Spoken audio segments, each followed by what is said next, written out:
तो कहानी के शुरू में हम एक गाड़ी को देखते हैं जिसमें रेडियो पर बताया जा रहा था कि गवर्नमेंट के पास रिसोर्सेज जराए बहुत कम है, यानी कि शहर में खाने पीने की किल्लत बढ़ गई थी। तो इसलिए उन्हें बच्चों और उन औरतों को जो माँ बनने वाली हैं, उन्हें मारने का कदम उठाना पड़ा ताकि और पॉपुलेशन आबादी न बढ़ सके। फिर हमें उसी गाड़ी से आदमी निकलता हुआ दिखाया जाता है जो बहुत से लोगों को इस जगह पर लेकर आया था। उन्हीं लोगों में एक कपल था, मिया नाम की लड़की अपने हस्बैंड के साथ थी। ये सब लोग अभी कंटेनर में बैठ जाते हैं। कंटेनर में एक औरत अपने टैब पर खबर देखती है कि गवर्नमेंट यहाँ पर खाने की कमी की वजह से बच्चों और माँ बनने वाली औरतें मार रही है। ये सब देखने के बाद मिया बहुत उदास हो जाती है क्योंकि वो भी माँ बनने वाली थी। इसलिए मिया और उसका हस्बैंड, जिसका नाम निको होता है, वो दोनों कंटेनर में बैठकर इस शहर को छोड़कर जा रहे थे। निको बैठकर मिया से बातें करता है और साथ ही वो उसे एक चॉकलेट भी देता है। कहता है कि इसे तुम तब खाना जब हम अपना सफर खत्म करेंगे और दूसरे मुल्क पहुंच जाएंगे, जहाँ पर हम अपने बच्चे के साथ बहुत खुश रहने वाले हैं। मिया दरअसल इस बच्चे से पहले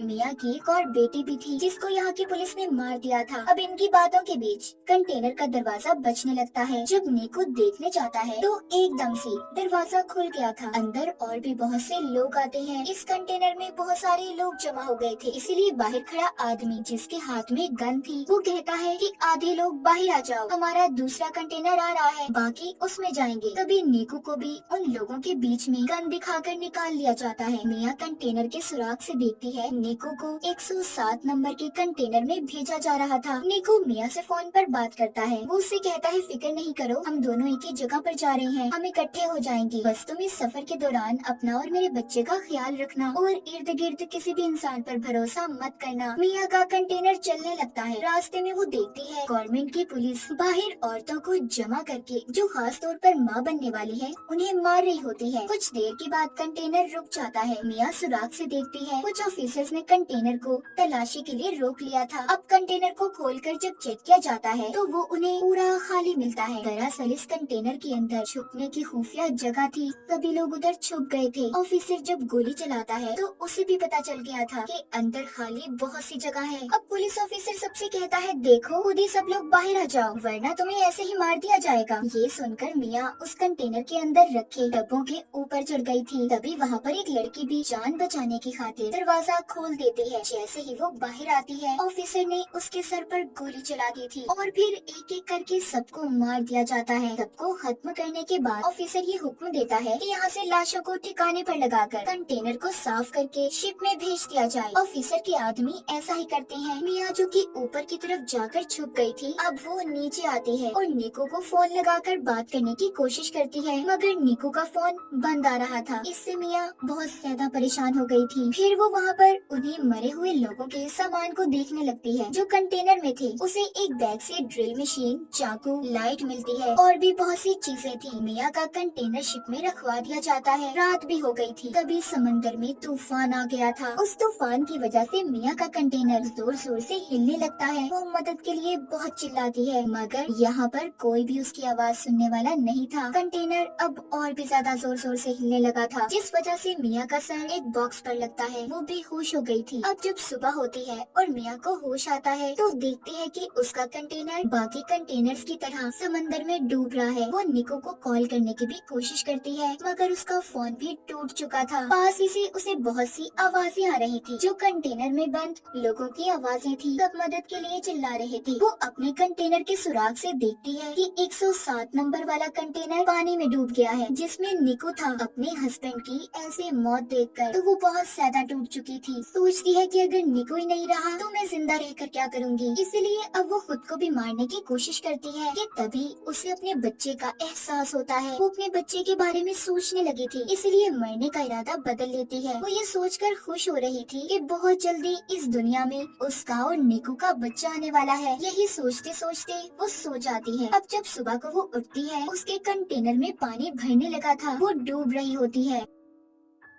पानी से निकलने की कोशिश करती है मगर नहीं निकल पाती। तभी उसकी आँख खुल गई थी। इसका मतलब ये सिर्फ उसका एक सपना था। अब वो कंटेनर में रखे बॉक्सेस को देखती है जिसमें से उसे बहुत सारे प्लास्टिक के डब्बे मिले थे। वो उन प्लास्टिक का इस्तेमाल करके सबसे पहले कंटेनर के सुराखों को बंद करती है जिसमें से पानी आ रहा था। साथ ही वहाँ से मिले और भी सामान को इस्तेमाल करती है। उसने कंटेनर को अपने रहने के लायक बना लिया था। अगले दिन मिया का फोन बजता है जो कि निको का था। वो उसे बताता है कि मुझे 107 नंबर वाले डब्बे से निकाल लिया गया था। तुम फिक्र नहीं करो मिया, मैं जिंदा हूँ। मिया उसे अपने बारे में बताती है। कहती है निको मैं कंटेनर में फंसी हुई हूँ जो समंदर के बीचों बीच है। वो फोन पर कहता है फिक्र नहीं करो, मैं तुम्हें ढूंढ लूंगा, बस तुम अपना और बच्चे का ख्याल रखना। हम क्योंकि पहले ही गवर्नमेंट की वजह से अपनी बेटी को खो चुके हैं। मिया निको से बात कर थोड़ा सुकून में आ गई थी कि वो जिंदा है। अब वो कंटेनर में लोगों का बचा हुआ खाना तलाश करती है और उसे बहुत ही संभाल कर इस्तेमाल कर रही थी। एक रात फिर से समंदर में तूफान आ जाता है। मिया बहुत ज्यादा घबरा गई थी। तभी उसे दर्द महसूस होता है और उसका बच्चा कंटेनर में ही पानी के अंदर पैदा हो गया था। उसने इस तकलीफ को बिल्कुल अकेले बर्दाश्त किया। मिया की यहाँ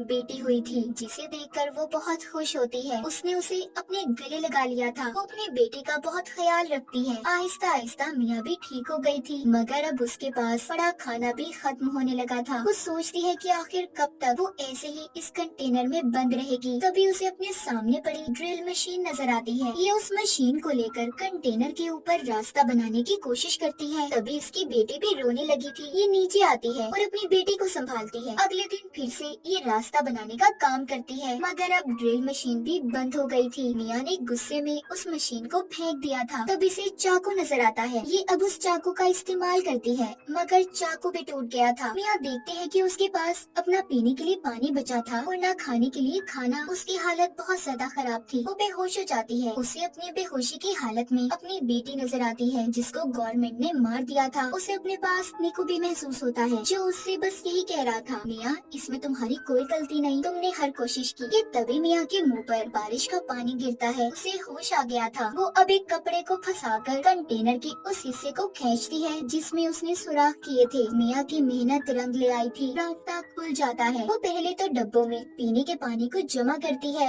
फिर जब वो बाहर आती है तो देखती है उसका कंटेनर समंदर के बीचों बीच था जहाँ पर दूर दूर तक उसे कोई भी नजर नहीं आता। वो अब अपनी बेटी को लाकर आसमान और समंदर दिखाती है। कहती है हम यहाँ से जरूर निकलेंगे। तभी उसे समंदर में मछलियाँ नजर आती हैं। मिया को ये देखकर एक आइडिया आता है। वो मछलियाँ पकड़ने वाला एक कांटा बनाती है जिससे वो मछलियाँ पकड़ने की कोशिश कर रही थी मगर उससे एक भी मछली नहीं पकड़ी जाती। वो बहुत थक चुकी थी और ऊपर ही लेट जाती है। तभी उसे आसमान पर प्लेन नजर आता है। अब मिया जल्दी से कंटेनर के अंदर जाकर शीशे का टुकड़ा लाती है ताकि वो उसके रिफ्लेक्शन अक्स से प्लेन को अपनी तरफ बुला सके। मगर जल्दी जल्दी में उसकी टांग पर चोट लग गई थी लेकिन फिर भी वो हिम्मत नहीं हारती और शीशे के टुकड़े को लाकर प्लेन पर उसका अक्स करती है मगर वो प्लेन जा चुका था। वो मायूस होकर नीचे आ जाती है और अपने जख्म को सीकर उस पर पट्टी बांध लेती है। साथ ही उसे अपने पास बहुत सारे ईयरफोन्स पड़े हुए मिलते हैं। अब वो सारी रात जागकर ईयरफोन की तारों का इस्तेमाल करके जाली बनाती है। अगली सुबह वो उस जाली से मछलियाँ पकड़कर अपना पेट भरती है। वो कई दिन तक ऐसे ही मछलियाँ पकड़ती